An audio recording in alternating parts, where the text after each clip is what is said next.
اللہ کی کلام ایسی ہے کہ اللہ نے اس میں شفا رکھی ہے۔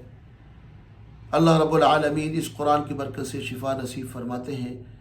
ایک عمل ہے، آسان ہے، نماز فجر کی سنتوں اور فرضوں کے درمیان میں سورہ فاتحہ 41 بار پڑھنی ہے اور 40 دن پڑھنی ہے۔ ایک پانی کی بوتل بھر لی جائے، اس میں روزانہ پانی ڈالتے جائیں، نکالتے جائیں، اس پر روزانہ دم کرتے رہیں۔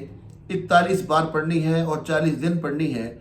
اس میں بسم اللہ الرحمن الرحیم الحمد للہ رب العالمین پڑھنا ہے۔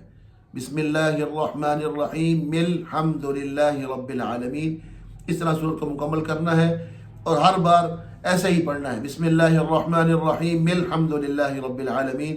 انشاءاللہ اللہ لا علاج مریضوں کو شفا نصیب فرمائیں گے اور ان کی بیماریوں سے نجات نصیب فرمائیں گے۔ والسلام علیکم ورحمۃ اللہ۔